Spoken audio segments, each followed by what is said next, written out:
राधे राधे। कैसे हैं आप लोग? ईश्वर कृपा से आप सब अच्छे होंगे। ईश्वर सब पे कृपा बनाए रखे, सबका कल्याण करे।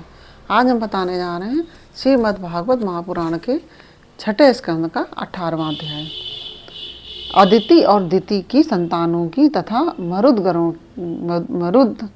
गण की उत्पत्ति का वर्णन। उसके पहले हम कहना चाहेंगे, यदि आपने हमारे चैनल को सब्सक्राइब नहीं किया तो प्लीज़ हमारे चैनल को सब्सक्राइब कर लीजिए और बेल आइकन बटन अवश्य दबा दीजिए, जिससे कि हमारे आने वाले सारे वीडियोस आपको प्राप्त हो सकें। और यदि आप को मेरी कथा या भागवत कथा पसंद आ रही हो तो आप वीडियो को लाइक शेयर अवश्य कर दीजिए और कमेंट में राधे राधे अवश्य लिखिए। आप लोग कमेंट नहीं करते हैं, लगता है आपको कथा पसंद नहीं आ रही। अगर नहीं पसंद आ रही तो भी हमें बताइए कि क्या कमी है, तो हम उस पर सुधार लाने की कोशिश करेंगे। चलिए अब चलते हैं कथा की तरफ। श्रीमन्नारायणे नारायणे हरि हरि, भजमन नारायणे नारायणे हरि हरि, तेरी लीला सबसे प्यारी प्यारी, हरि हरि तेरी लीला सबसे न्यारी न्यारी, हरि हरि श्रीमन्नारायणे नारायणे हरि हरि, भजमन नारायणे नारायणे हरि हरि। राधे राधे। बोलो कृष्ण कन्हैया लाल की जय। श्री सुखदेव जी कहते हैं, परीक्षित, सविता की पत्नी पुष्ण के गर्भ से 8 संतानें हुई। सावित्री, व्याति, त्रयी, अग्निहोत्र, पशु, सोम, चातुर्मास और पंच महायज्ञ। भक्त की पत्नी सिद्धि ने महिमा, विभु और प्रभु ये 3 पुत्र और आशीष नाम की एक कन्या उत्पन्न की। यह कन्या बड़ी सुंदर और सदाचारिणी थी। धाता की 4 पत्नियां थीं, कुहू, सिनीवाली, राका और अनुमति। उनसे क्रमशः साया, दर्श, प्रातः और पूर्णमास ये 4 पुत्र हुए। धाता के छोटे भाई का नाम है विधाता। उनकी पत्नी क्रिया थी। उससे पुरुष्य नाम के 5 अग्नियों की उत्पत्ति हुई। वरुण जी की पत्नी का नाम चषणी था, जिससे भृगु जी ने जन्म ग्रहण किया। इसके पहले वे ब्रह्मा जी के पुत्र थे। महायोगी वाल्मीकि जी भी वरुण के पुत्र थे। वाल्मीकि से पैदा होने के कारण ही उनका नाम वाल्मीकि पड़ गया था। उर्वशी को देखकर मित्र और वरुण दोनों का वीर स्खलित हो गया था और उसे उन लोगों ने घड़े में रख दिया। उसी से मुनिवर अगस्त और वशिष्ठ जी का जन्म हुआ। मित्र की पत्नी थी रेवती, जिनके 3 पुत्र हुए, उत्सर्ग, अरिष्ट और पिप्पल। प्रिय परीक्षित, देवराज इंद्र की पत्नी थी पुलोम नंदिनी सची। उनसे हमने सुना है उन्होंने 3 पुत्र उत्पन्न किए, जयंत, ऋषभ और मीडवान। स्वयं भगवान विष्णु ही बलि के अनुग्रह इंद्र का राज लौटाने के लिए माया से वामन उपेंद्र के रूप में अवतीर्ण हुए थे। उन्होंने 3 पग पृथ्वी मांगकर 3 लोक नाप लिए थे।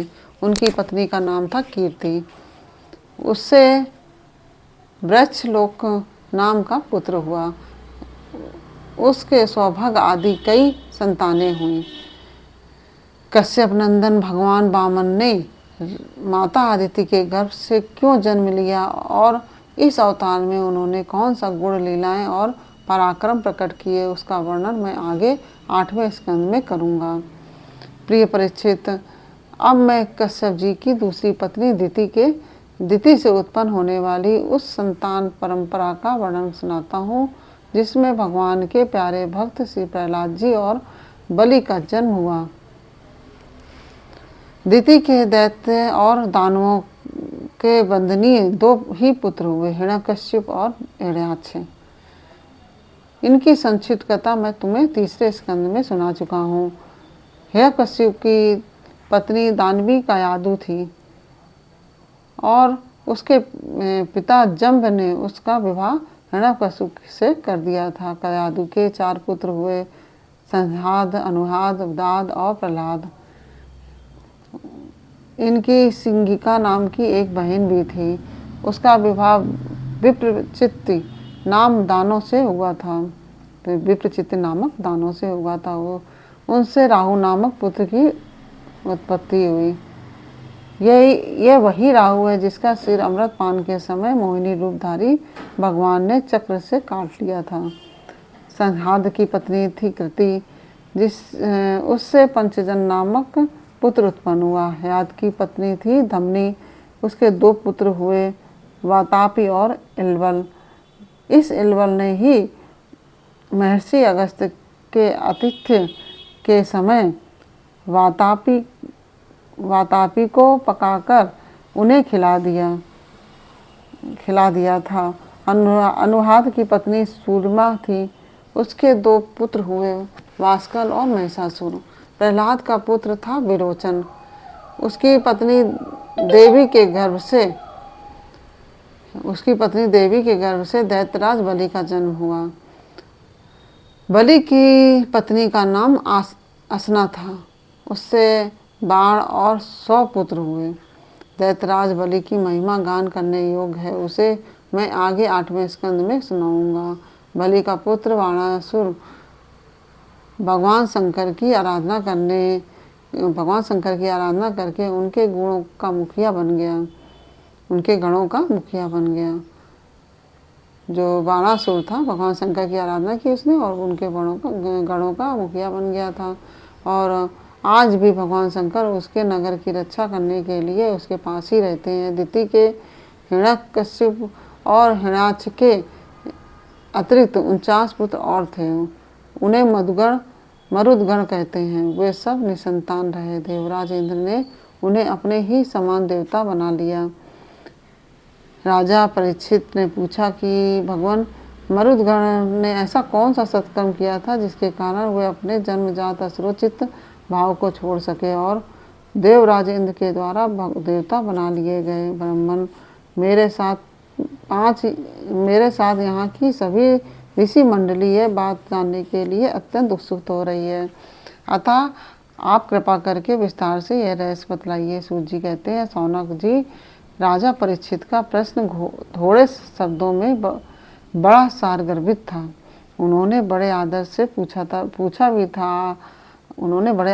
पूछा भी था। इसलिए सर्वज्ञ श्री सुखदेव जी महाराज ने बड़े ही प्रसन्न चित्त से उनका अभिनंदन करके यूं कहा। श्री सुखदेव जी कहने लगे, परीक्षित, भगवान विष्णु ने इंद्र का यह पक्ष लेकर दिति के दोनों पुत्र हिरण्यकशिपु और हिरण्याक्ष को मार डाला। अतः दिति शोक की आग से उद्दीप्त क्रोध में जलकर इस प्रकार सोचने लगी, सचमुच इंद्र बड़ा विषयी, क्रूर और निर्दयी है। राम उसने अपने भाइयों को ही मरवा डाला है, और वह दिन कब होगा जब मैं भी उस पापी को मरवाकर आराम से सोऊंगी।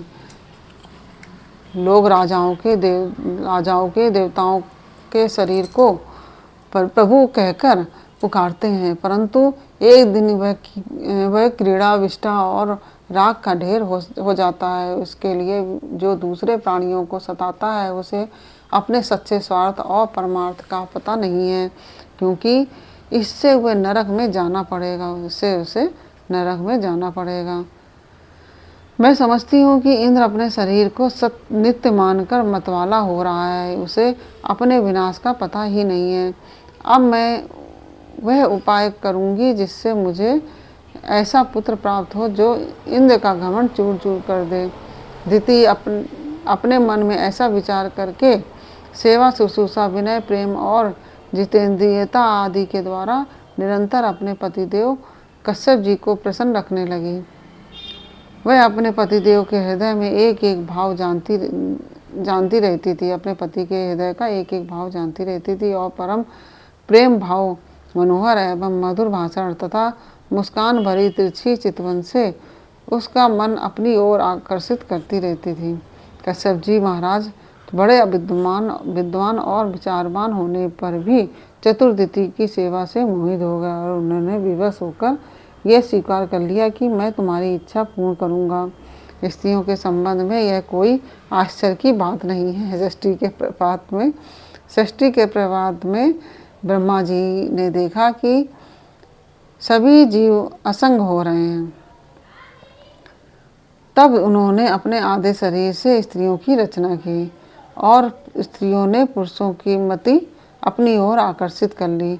हाँ तो भैया, यह मैं कह रहा था कि दिति ने भगवान कश्यप की बड़ी सेवा की, इससे वे उस पर बहुत प्रसन्न हुए। उन्होंने दिति का अभिनंदन करते हुए उससे मुस्कुराकर कहा। कश्यप जी ने कहा, अनिंद सुंदरी प्रिय, मैं तुम पर प्रसन्न हूँ। तुम्हारी जो इच्छा है मुझसे मांग लो। पति के प्रसन्न हो जाने पर पत्नी के लिए लोक में या परलोक में कौन सी अभीष्ट वस्तु दुर्लभ है। शास्त्रों में यह बात स्पष्ट कही गई है कि पति ही स्त्रियों का परम आराध्य इष्ट देव हैं। प्रिय लक्ष्मीपति भगवान वासुदेव ही समस्त प्राणियों के हृदय में विराजमान है। विभिन्न देवताओं के रूप में नाम और रूप के भेद से उन्हीं की कल्पना हुई है। सभी पुरुष चाहे किसी भी देवता की उपासना करें, उन्हीं की उपासना करते हैं। ठीक वैसे ही स्त्रियों के लिए भगवान ने पति का रूप धारण किया है।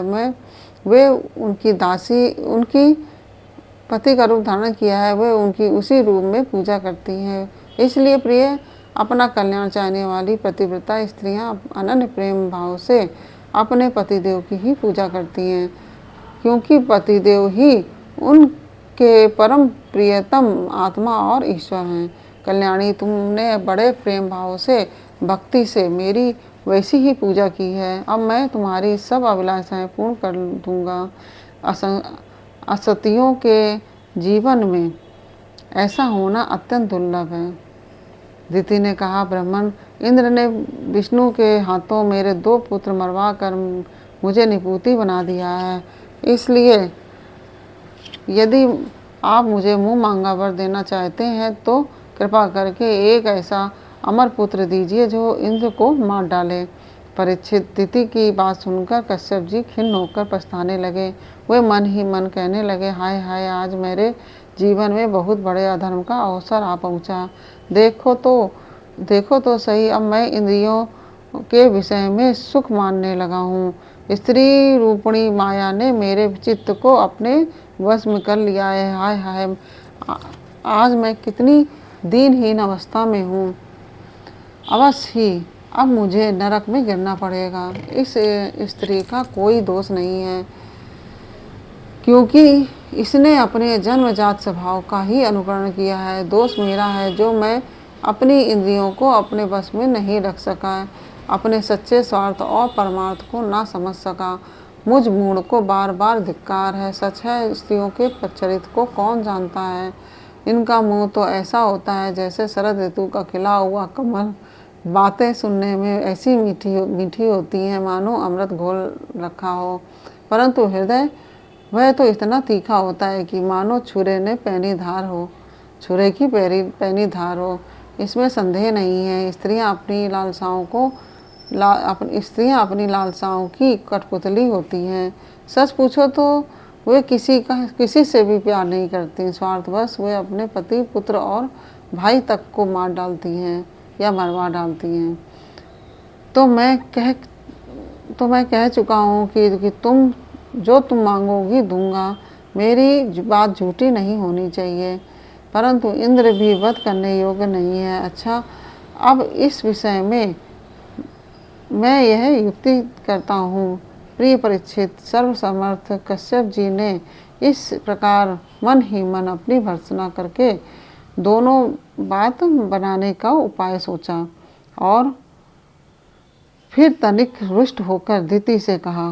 कश्यप जी बोले, कल्याणी, यदि तुम मेरे बतलाए हुए व्रत को 1 वर्ष तक विधि पूर्वक पालन करोगी तो तुम्हें इंद्र को मारने वाला पुत्र प्राप्त होगा, परंतु यदि किसी प्रकार नियमों में त्रुटि हो गई तो वह देवताओं का मित्र बन जाएगा।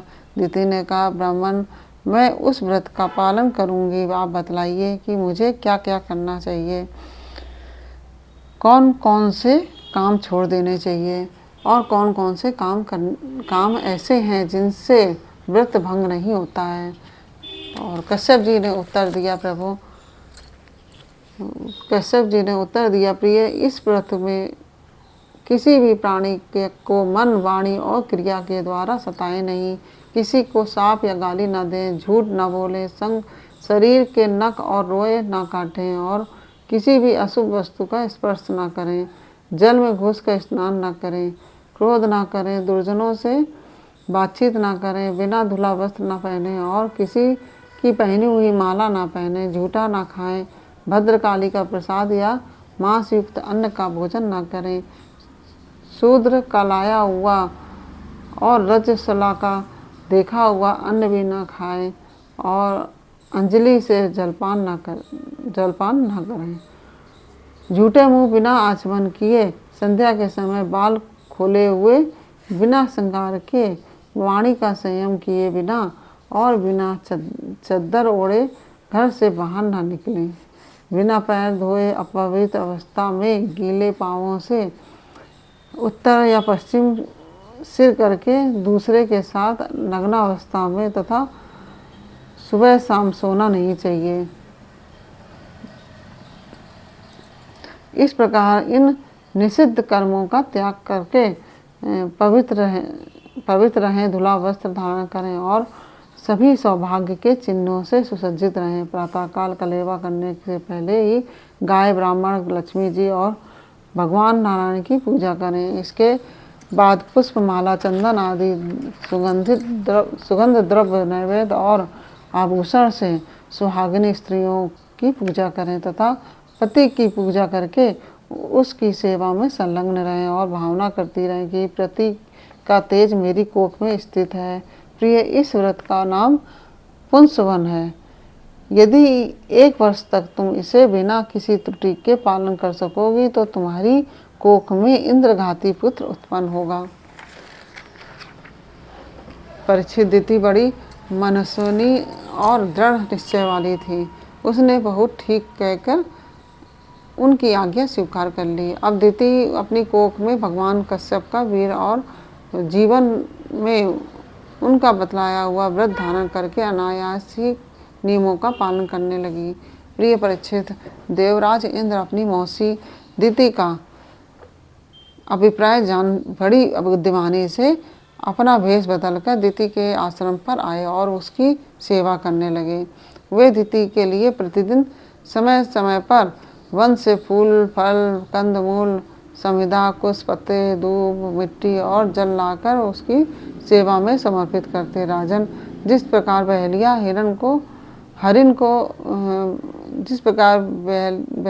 हरिन को मारने के लिए हरिन की सी सूरत बनाकर उसके पास जाता है, वैसे ही देवराज इंद्र भी कपट वेश धारण करके व्रतपरायण दीति के व्रत पालन की त्रुटि पकड़ने के लिए उसकी सेवा करने लगे।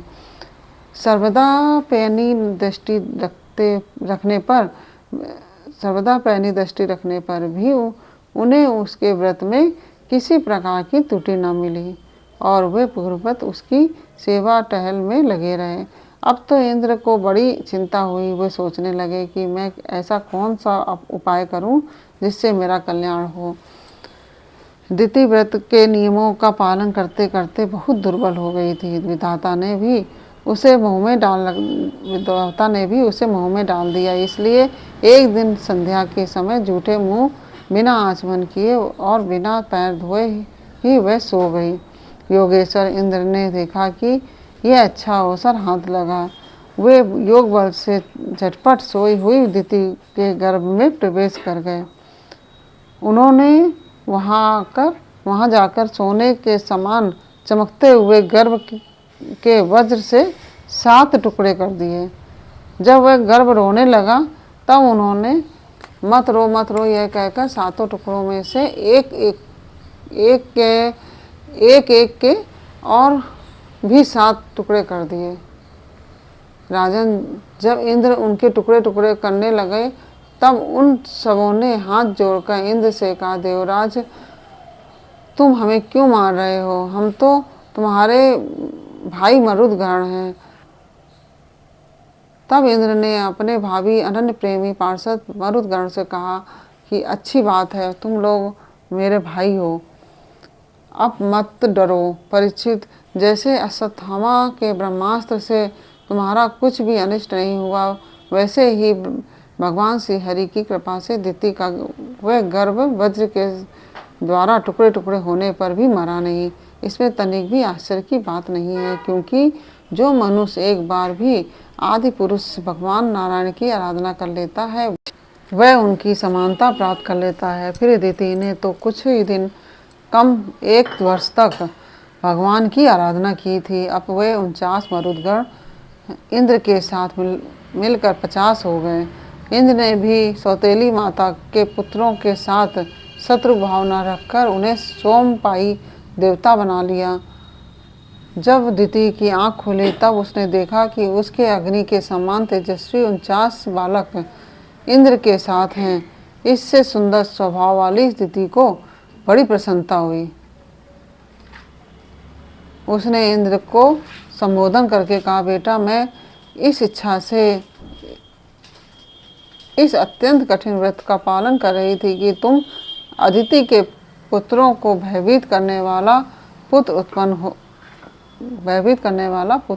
हो। मैंने केवल एक ही पुत्र के लिए संकल्प किया था, फिर ये 49 पुत्र कैसे हो गए? बेटा इंद्र, यदि तुम्हें इसका रहस्य मालूम हो तो सच सच मुझे बतला दो, झूठ ना बोलना। इंद्र ने कहा, माता मुझे इस बात का पता चल गया था कि तुम किस उद्देश्य से व्रत कर रही हो, इसलिए अपना स्वार्थ सिद्ध करने के उद्देश्य से मैं स्वर्ग छोड़कर तुम्हारे पास आया।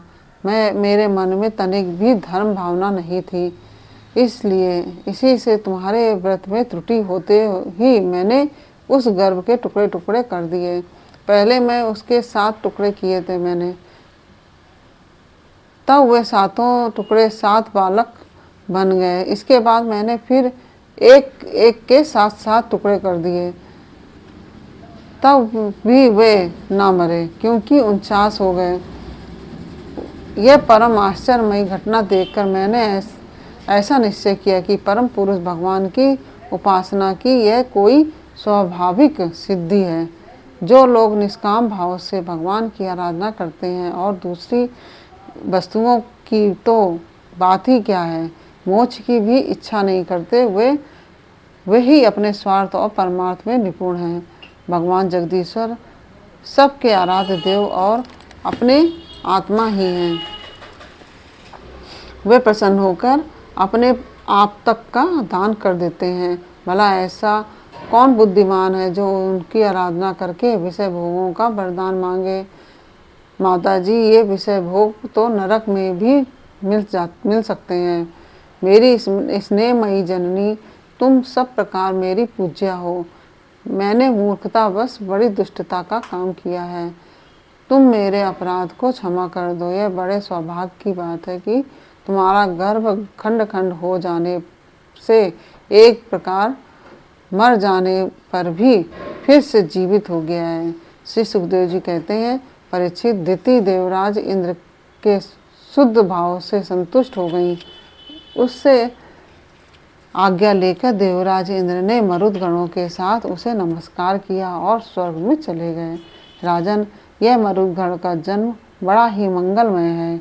इसके विषय में तुमने मुझसे जो प्रश्न किया था उसका उत्तर समग्र रूप से मैंने तुम्हें दे दिया है। अब तुम और क्या सुनना चाहते हो? इस प्रकार यह 18वां अध्याय पूर्ण हुआ। और यह अध्याय कैसा लगा आपको, यह हमें कमेंट बॉक्स में अवश्य बताइए और कमेंट में राधे राधे अवश्य लिखिए। और यदि अच्छा लगा हो तो वीडियो को लाइक शेयर अवश्य कर दीजिए। फिर मिलते हैं आपसे अगले वीडियो में, तब तक के लिए राधे राधे।